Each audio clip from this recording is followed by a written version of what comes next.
Hi, this is the No Shame Here podcast with me, Emma Jane Taylor. It is a fairly straightforward title of podcast and I hope self-explanatory. Each episode is a chance for me to speak to people about the global difficulties surrounding many taboo subjects, with my focus being child sexual abuse and, of course, the Not My Shame campaign. My guests may have experience on this subject, they may not. By the end, I hope we can all agree that child sexual abuse needs to be better considered, especially if we are to improve the protection of children today, support survivors, and eradicate child sexual abuse for the future generations to come. Some might find today's fireside chat with my guest helpful, some might find it challenging, but I really do hope everyone listens and remembers to contact me if they need support. My guest today is Sera Cracroft. She's a Welsh actress, survivor of child sexual abuse, a busy mum, a wife.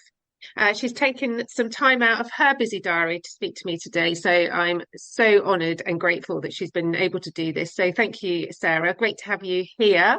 Thank you for joining me. Thanks very much. First of all, I want to say thank you for everything you do as well, because you might not realise, but your strength really does help so many people, me included. You know, it's very inspiring that people speak up and out. So, you know, I guess my first sort of conversation would be is, where do you find that strength to keep going each day? Basically, I mean, I'm 57 now, so I disclosed all this. Well, I became very ill actually in early middle age because of child sexual abuse, but it was living with long-term PTSD. And I wasn't diagnosed. I was diagnosed with postnatal depression when my children were young, even though I didn't have that. I had complex PTSD. I was told by one GP when my daughter was young that I was just an overprotective mother. There was just, I didn't have the words to say what had happened to me, and I didn't even realise that the nightmares, the flashbacks, the PTSD were because of the child sexual abuse, because I'd buried it for so long somewhere. And then I went ill. I was under a lot of strain. I've been traveling a lot with my work, missing my children. And I just sort of cracked one day, and I decided that the nightmares and the flashbacks were becoming worse and worse. I couldn't hardly sleep at all. And I decided I wanted to kill myself. Luckily, I didn't. But I was taken to hospital, and from then on, I started to improve. And then I started speaking about what I knew, about what happened to me and what had happened to someone else I knew. And slowly but surely, I then went with a mental health team that were great, and then a counsellor at my GP centre saw me for about 8 weeks, and then he suggested that I go and see the Truth Commission and speak to them, which I did. And then they were great, as well as everybody else that helped me.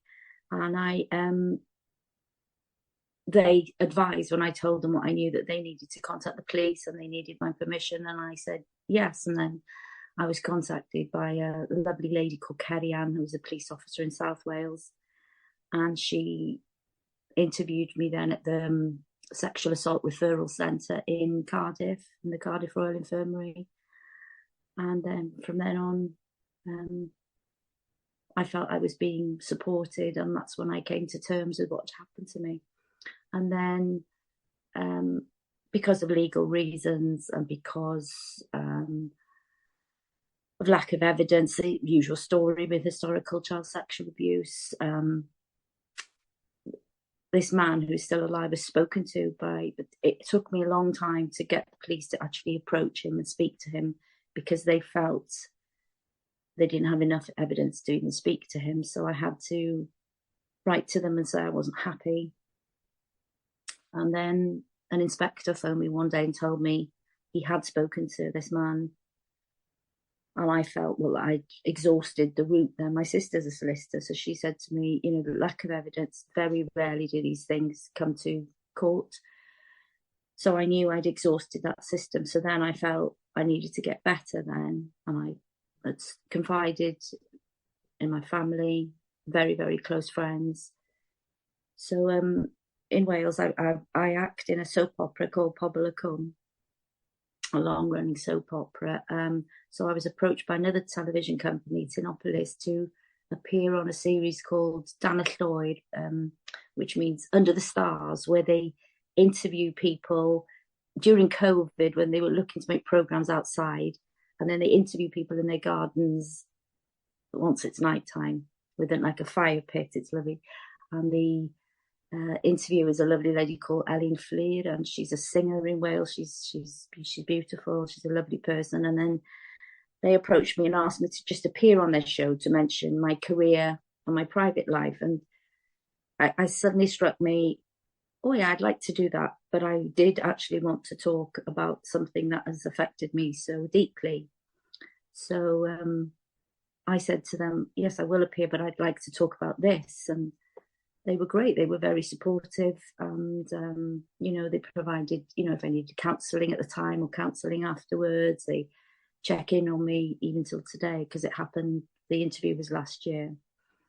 And I was nervous about doing it, but I'd reached a point. I remember Ellen, the interviewer, saying, you do know it'll be out forever if you do it. It'll be out there somewhere. But I knew I was happy, and I'm still happy that I've done it, because I've been inundated by people, who've messaged me privately on Facebook, private messages, DMs, saying that they've been abused sexually. Most of them were Welsh speakers. So, it just goes, and they had never told anyone before. Some were in the 70s, some were in the 60s, mostly older people or middle-aged people. And it was astounding. So I was able to tell them where they could get help or who they should talk to. And it feels good, doesn't it? And I think just a couple of things I want to sort of touch on there. So you talked about nightmares, flashbacks, PTSD, and then you cracked. We know that is a trauma response, all of this. All of what you were saying there is trauma responses. But so unrecognized still by so many people. Like you say, it went down as being postnatal depression. And, I know that from my own story, lots of things were missed because of other things that were going on in my life. And actually that made it easier to look down that line, and probably made it easier for professionals to go, it might be postnatal depression, without expanding that. And a lot of what we're doing here with what you're saying, speaking up, with me speaking up, with the campaign is just saying, look, let's expand that. Maybe it isn't postnatal depression. Have you considered something else? Have you considered, are these people having nightmares, flashbacks, PTSD? Is there something else? How can we approach that? You don't want to just go straight in and say, have you been sexually abused as a child? Of course not. But there could be a more gentle way to say, well, actually, maybe we need to cross off things off the list to think actually it might be something else, and does this person need a little bit more support than what we're giving her? And obviously you had a terrible time and with your mental health, and I'm so glad you're here, and thank you for coming on today to share this with me. But I understand that pressure. It's overwhelming. You're not getting support. And actually, when you're not talking about this, before you sort of make it public, you're very suppressed, aren't you? Feeling no one understands what you're going through. I don't know about you, Sarah, but I felt like I was the only one in the world who'd gone through this level of trauma. And now I realise I'm one in millions and millions of adult children who went through this. And you talk about, people that you're speaking to being sort of older, middle-aged when they speak up. Well, when you look at the development of a child, and we're going to go back to sort of childhood in a minute, but you've got your child who's been abused, your brain's developing, that's stunted that, because actually now you're managing something else, a conversation that you're not supposed to manage as a child. And then you're going into your teens, into your 20s, into your 30s, developing your brain, understanding things. And then it gets to 30s, 40s. And I see it more and more that that is when the penny drops for people. They go, actually, I Mm. now am very aware of what's happened to me. I understand the responses that my body and um, my Mm. mind took on, and it was because of ABC. But you can't understand that as a child, can you? You know, No. people talk. You know, one of the most frustrating things for me is when people say, "Why didn't you just tell someone when you were a child?" Well, it's not the thing to talk about, is it? No, I didn't realize what had actually happened to me, to be honest. I think I had a classic dissociation when it happened. A I was five, I think. It was the early 70s. And it was unlike most child sexual abuse where people are, groomed maybe, or, people that they know. I did know this man, but not very well. Um, but I think that he had created this situation where I would go into this particular room where he could rape me, basically. So it was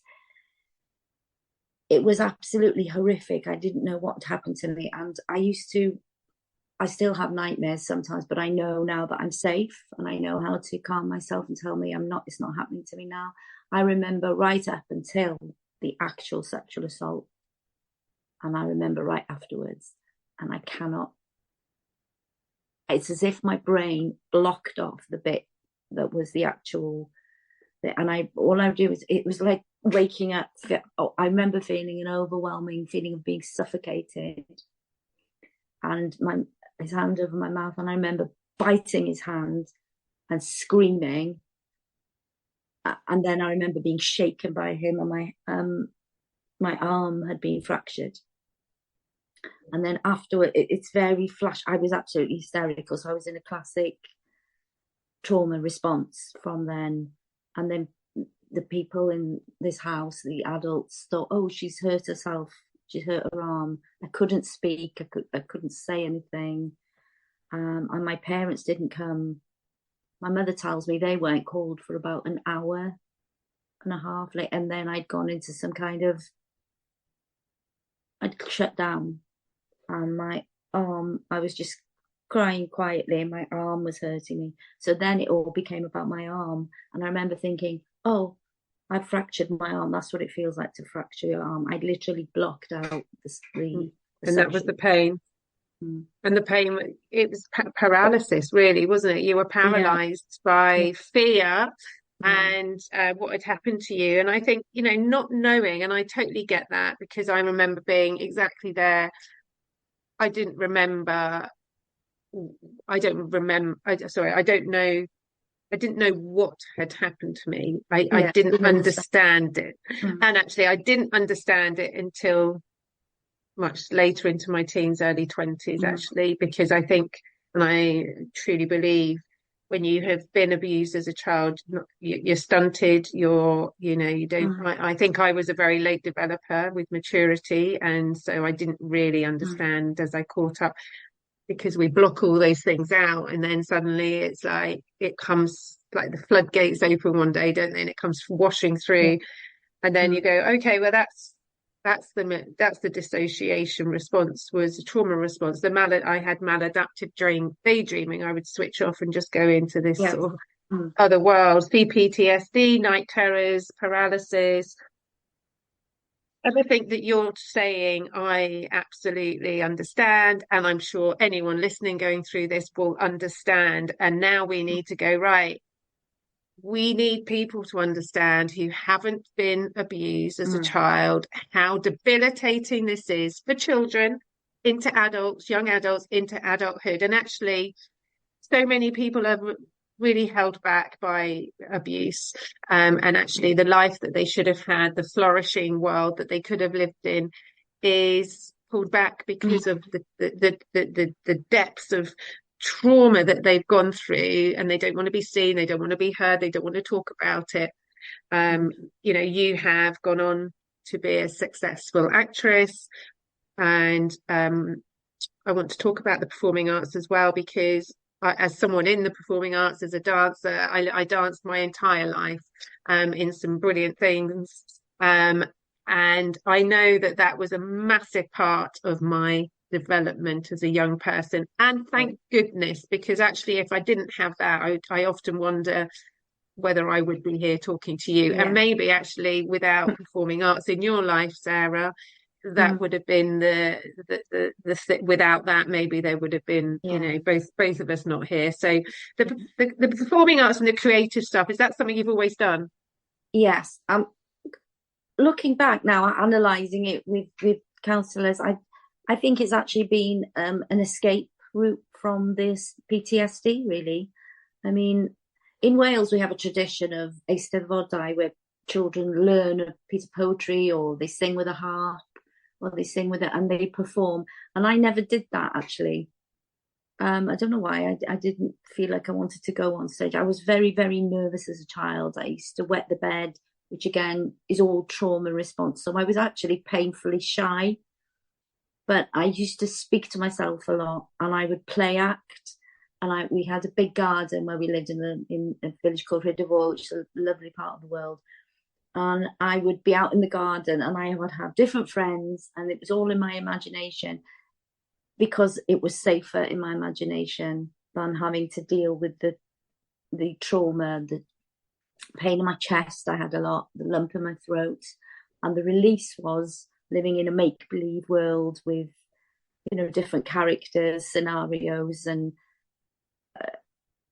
my mother used to say, "What are you doing that for? That's really strange." And I would say, "Is it?" But it was a way of calming myself, and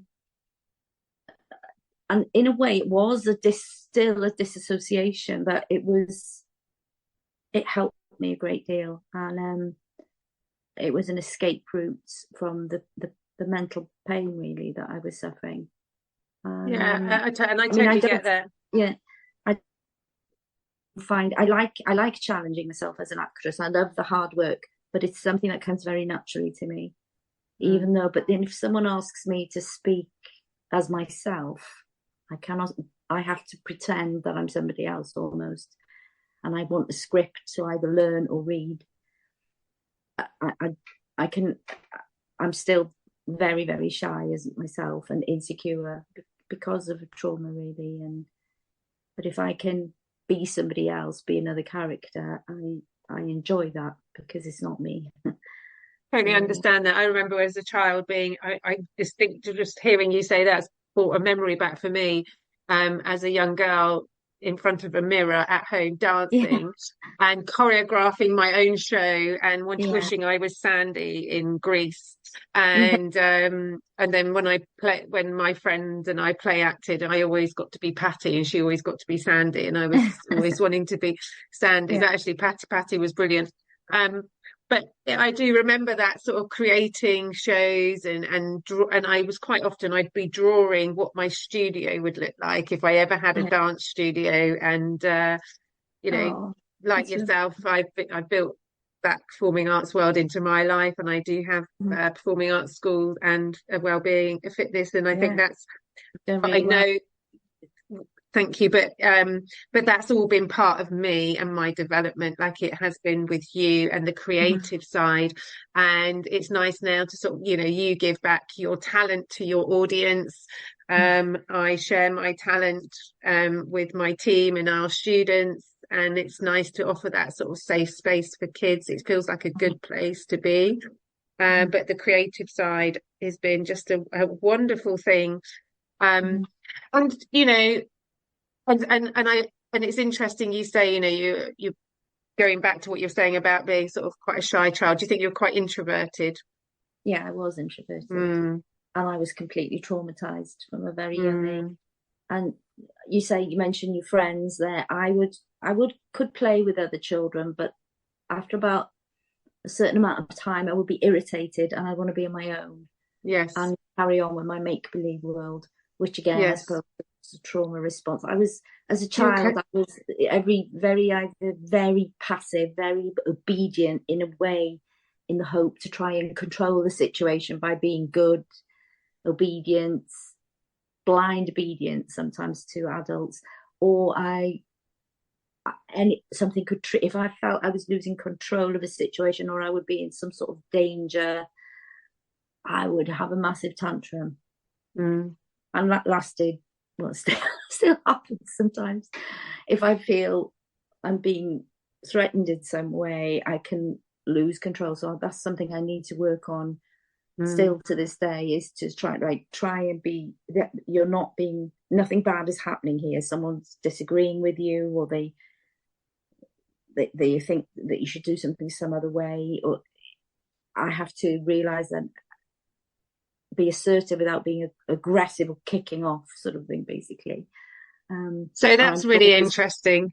And actually, one of the things that it's really helped me over the years is if I've ever in a situation where I felt under pressure, certainly in the business, I had tools and things, but as I've gone on into my personal life as well, if I ever get to a moment where I feel any of those things, I take a step back, I get out my fiance laughs, I get out my clipboard and I write on my clipboard what's making me feel this way, and and then I'll sit down with my clipboard and I'll go through it, because actually I'll be like, it made me feel like this, or this happened and I didn't understand it. If I don't write it down, it gets lost in a bit of a fuddle. So if I have it and so it's a bit of a joke. It's not a joke, but it can be quite a funny thing. Oh, the clipboard's out, but we go through it methodically, and it helps me just to undo, because actually sometimes I realize if I might look at things and in a way that can be magnified more than it needs to be, so I just hone in on, and so it's helped me undo things. So maybe you need a clipboard, Sarah. Yeah, I do. I think it's because it's just an emotional reaction. Yes, yeah. Because the part of your brain that still retains the trauma, even if you're not thinking about it at that time, is still there somewhere. It's so it's just learning to clipboard. Get the clipboard, and sometimes, but it's helped me so much, to the point that over the years of doing that and just sort of having conversations and speaking publicly and opening up, I feel like it's allowed me to handle things and actually not think of myself as like and as anything wrong with me. This is my normal response to trauma, and it might not be normal to the next person, because they might not have gone through trauma, but that's their normal. This is my normal. They're different from me, but there's nothing wrong with me. And I think there's nothing wrong with how you're handling it, that person, but there's nothing wrong with how I'm handling it based on our life. And I think just to sort of understand that has really helped me. And if people don't like it, they can switch off and find a new friend. This is me. I'm not going to make excuses for who I am, and nor should you, or anybody who's gone through any level of trauma. And you talk about bedwetting. That's something that I experienced as well later on in not like it sort of 10, 11, 12, I was still sort of suffering every now and then, because that sort of inability to control that emotions, because you're still a developing child, right? Yeah, exactly. Yeah. So that was a horrible time, because I mean, that's really, there were trauma responses that were obvious, but maybe only with hindsight. The people, I mean, my parents are both dead now, unfortunately, but I had classic trauma. I was bedwetting. I was either very quiet. I would go like talking to myself, as they called it, but I was dissociating. I was, I would have massive rages where I would wreck my toys, and it was absolutely obvious something had happened, but people didn't think that way then. They just thought you're being naughty, or you're just being awkward. It was still an age of children are seen and not heard, almost. Not as bad as the Victorian age, but it was.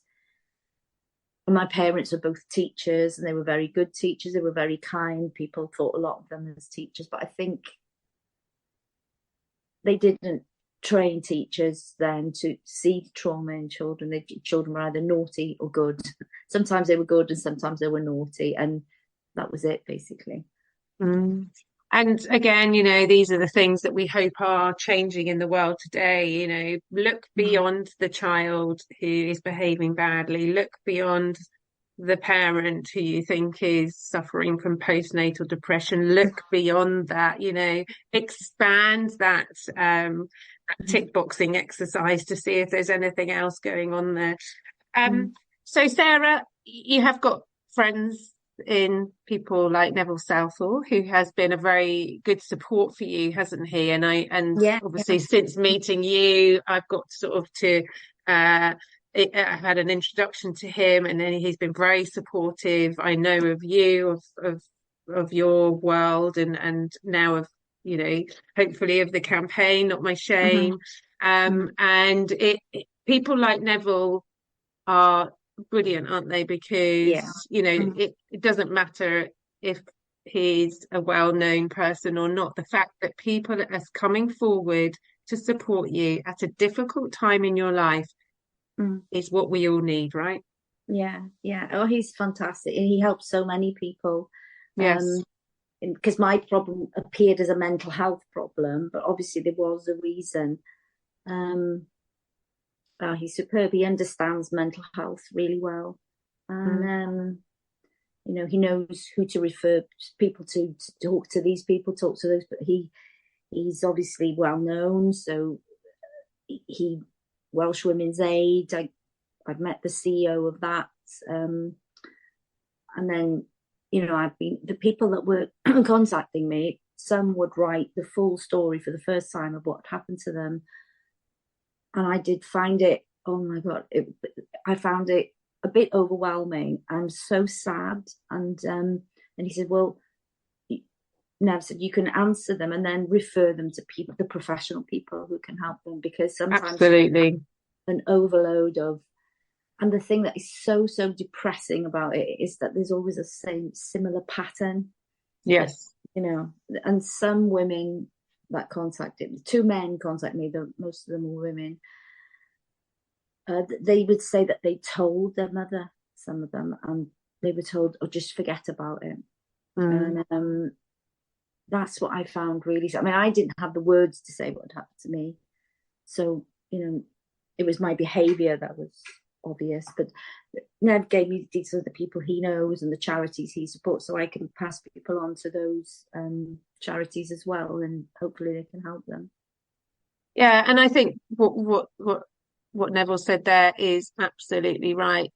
And I'm not a counsellor. I have done some mentoring courses, but I can I feel sometimes I'm a stepping stone for people Mm. because of the contacts now that I've gained and been fortunate to link up with, is that I'm happy to listen, of course, at any time, and then share, signpost, and push other opportunities forward for someone who's going through trauma so that they can get the help that they need. Mm. And, that's such a wonderful thing because there's only so much you can take. Like you, I get emails sometimes that are just, Mm. they're devastating. Every story is Mm. as sad as the next story, whether it happened once, twice, for years or months or whatever. And I think that's a really important part as well. There's every story matters. Mm. Every story is important. Do you ever have Mm. any regrets now of speaking up, Sarah? No, none at all. Mm. No, I find it interesting who's responded. I was absolutely inundated with people who know me, people I've worked with. Um, Huge response, like thousands of people messaging me saying well done for the program, and then it was on the BBC News as well in Wales, and then it went on the UK site because so many hits had happened on the viral website sort of thing. And I just couldn't believe it, how many people everyone was supportive. Mm. If anything, it was interesting that people I'd known since early childhood who knew me at the time didn't respond. And Mm. I think, I mean, my sister works a lot with criminals, and she works with children that are in the care system, either representing them, or things. And she says, well, who knows? Most paedophiles are prolific. So sometimes it crosses my mind that there definitely is going to be more than me as a victim, I think also, and as I've gone on and I've gone back to speaking to some of my childhood friends, some of them I interviewed, they've given me some content for my own sort of work. Now they realise that I would have been abused because they recognise the behaviours of me then, but they didn't at the time, and they felt really responsible. And I said, well, it wasn't your fault, but one of them sort of said, now, if I knew now what I know now, I'd have gone home and said, my friend, something's wrong with her, and I want us to try and help her. So I think people don't know how to talk about it. Do you think speaking's helped you, Sarah? Absolutely, yes. And also, I think I live in Cardiff now, although I'm from North Wales. North Wales is still home to me. I think the Welsh speaking community is quite interesting. I'm very, very proud that I speak Welsh. It's part of my heritage, and I fully support everything that's done to ensure its survival. And that's how I'm in work, because S4C was made a huge sacrifice to promote the Welsh language. But I do think sometimes the Welsh speaking community didn't realise that it also happens. Childhood sexual abuse happens in there. It's always something that happens to somebody else in another country. And I think that's what's so wonderful about your campaign is it's like a global thing. And there isn't one community where it doesn't exist. And any strain of community, like posh people, poor people, it happens everywhere across the board. And that's been heartening, because if I think I'd said, well, I wouldn't have been able to 20 years ago. I don't think I was quite ill. If I'd spoken out 20 years ago, I don't know what the response would be, because it's now that the things are changing and people are realizing that it's a massive problem. But is this? But are people acting on it as much as they should? And I don't believe they are. And I think that needs to come from the top. Yeah. And that's another podcast on itself.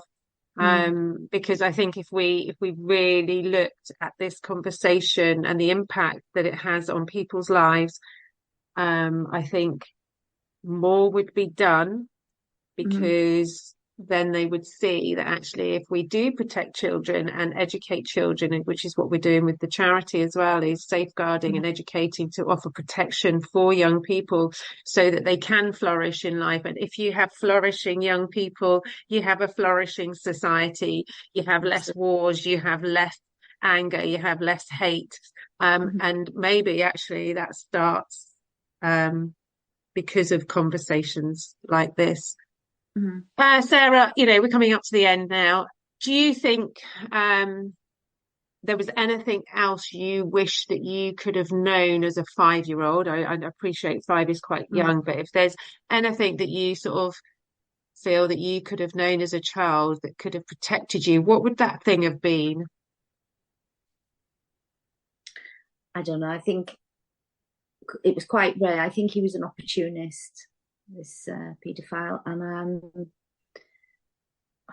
I don't know. I was. It looks as if my life. I was an innocent child until I was 5, and then afterwards something happened to me, and I don't know what. I think the main thing would have been if teachers, and parents could recognise trauma in a child. I think that would be.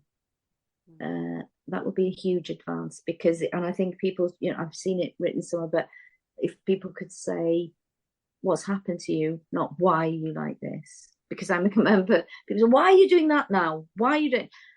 I was a nervous child. I would drop things a lot and I'd get into trouble, and it was but why are you doing that? It would be like, don't do that again, stop doing that. So there was never, but the society didn't do that then. Children were either, as I say, good or naughty, or sometimes good or sometimes naughty. I wish that people would want to say, why did you do that? Why do you feel like that? And people didn't ask children when I was a child how they felt about anything. It was, how do you feel? I never remember being asked, how do you feel? It was always, oh, don't do that. That's very good. You've done that. That's good. I remember being praised if I was good, and told off if I was naughty. I never remember being asked, how do you feel about anything? Or why I would be phobic if my parents took me anywhere. I'd be petrified they wouldn't come back, and I'd have this tummy ache I seem to constantly have, which was classic anxiety. It's funny, I was just listening to that, just made me think, I remember being sick all the time. I was very nauseous. Sorry, I stopped you in your... No, it's just, so apart from when it happened to me, I think I was so young, I don't know how that could have been stopped, because, people used to go to each other's, I was in a friend's house, and children used to go to parties in children's houses, and my children did as well. Although I always remember going early to pick them up and things like that. From my point of view, all I can think is that I don't know what could have happened to stop that happening, because it was an opportunist attack, I think. But afterwards, there's definitely things that people need to recognize trauma in a child, because it must have been overnight. I can even see photos of myself as a little girl when I used to dance in ballet classes, and I'd have photos when we used to do a show, and I'm happy, and then there's one after the abuse happened. I'm smiling, but my eyes are sad. I can see the difference. And you talk about, things that adults could have recognised. Now, I've just written something down. I love these podcasts for so many things because they jog memory for me. And actually, I've written something down. I was called Emmy Lou as a child because I would go for a wee every few minutes, and they nicknamed me Emmy Lou. But they laughed about it. But of course, now looking back, it was a key response was I was nervous and was sick all the time and I was treated with medication because I was constantly being sick, and they gave me a medication that I was allergic to as well. Anyway, I mean, I digress there, but there was lots of things there. And of course, now the campaign, Sarah, you've been just, it's been so wonderful having you as part of the campaign. We've translated the hashtag into Welsh. And I know that and that's been really important for you, but others as well, because there's Welsh. I have some Welsh survivors in the campaign, and I had a meeting this week, and there was two of them Welsh, and we were talking about, I was saying that I was going to be chatting with you this weekend. We'd had it translated in Welsh, and the smile on their face was just beautiful, because it means so much that people are coming forward and standing up, and you're a recognizable face and well known for the work that you're doing. So thank you for coming forward to support the campaign. It's been a really beautiful thing for so many people, especially Wales. Well, thank you very much, and thank you for everything you're doing to help people and children. Thank you. Okay, so look, we're coming to the end. Thank you, Sarah. It's been really great to chat. If anyone is listening now and feels that they need support or signposting, please do get in touch with me. You can go via my website, and I will do all that I can to help, as you've heard, Sarah will as well. I think it's also really important for me to say that I didn't achieve what I have achieved to date without a lot of therapy and support. I really don't advise anyone to speak up or share anything about their personal story in public until you have a greater understanding of you, your journey, and what you are facing and how you are facing it. And I really hope you consider this before doing anything that could potentially cripple your world. So look, until the next time, keep trucking, do what you can to live in your world the way that makes you feel safe. I will see you back here on the No Shame Here podcast with another guest and a fireside chat. And Sarah, again, thank you. Being here today, sharing your voice is such an important thing for so many survivors. So if there's anything that you can add to end today's show with, then we'd love to hear from you, Sarah, because it's been great having you today. Thank you. Thank you. Diolch yn fawr. Thanks.